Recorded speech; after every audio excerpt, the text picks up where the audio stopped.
हेल' लोगोफोर खुलुमबाय नार्जारी यूट्यूब चेनेलाव नोंथांमोनखौ बयखौबो फरायहरबाय लोगोफोर दिनैनि भिडिअआ जादों दिनै आबौ थैनाया 10 दिन बारलांबाय लोगोफोर दिनै बे 10 दिन बारलांनायाव दिनै आं थांनो हायाबाबो बिनानावा ससेखिनि भिडिअ बानायना हरदों बेखौनो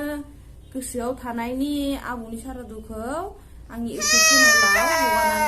हगारनो सानदों लोगोफोर दा बिदिबा नोंथांमोनहा भिडिअखौ नायलांबाय थादो नामा ना मन्द खालामदों आवाथिनि मन्द दागासिनो दं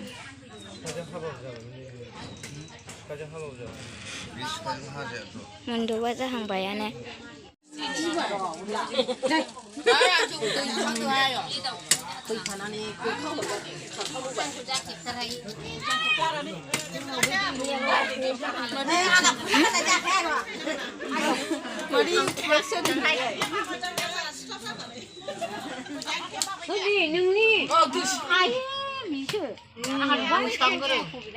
नै बिथांमोनहा मैगं हागासिनो दं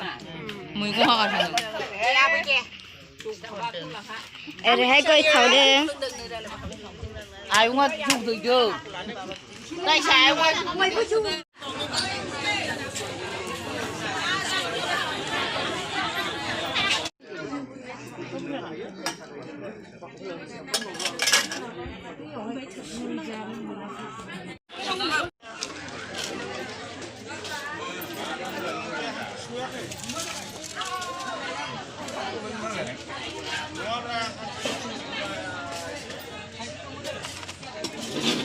ama hai bisi kutung lana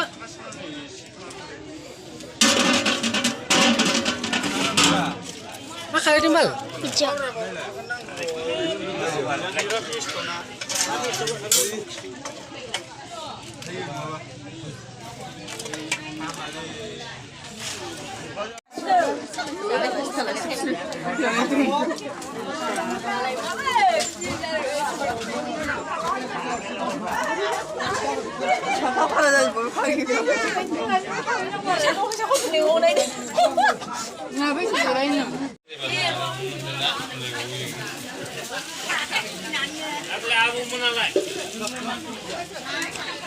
ada bisa punya akal lalu.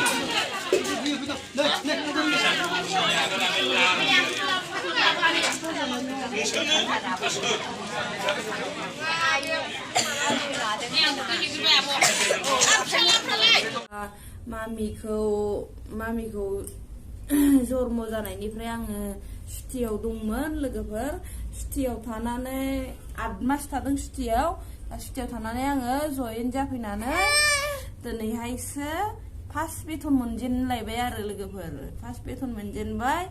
दा दिनै जोङो हेपि आरो फार्स्ट बेथन मोनजेननायनि थाखाय ना मा बिहुनि ना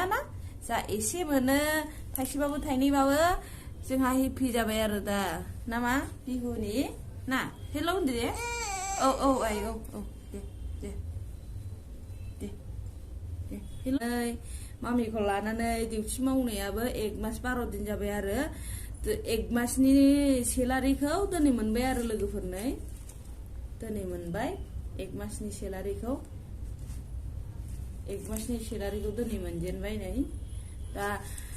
माला 1 मास 12 दिन जाखो आसरित मोनो आरो मा होनो आङो गोजोननाय थाबाय लोगोफोर भिडिअखौ जोबजासे नायनायनि थाखाय सोरबाफोर गोदान चेनेलाव गोदानै हाबफैदोंबा लाइक शेयार कमेन्ट बा चेनेलखौ साबस्क्राइब खालामनानै होदो लोगोफोर नामा ना दे हेलौ होनदे मा दे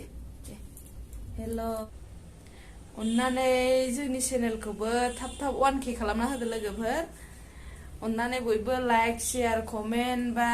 आंनि चेनेलखौबो साबस्क्राइब खालामना होदो लोगोफोर थाबैनो 1K जानायनि नामा थाबैनो 1K जानायनि जोंनि चेनेलखौबो साबस्क्राइब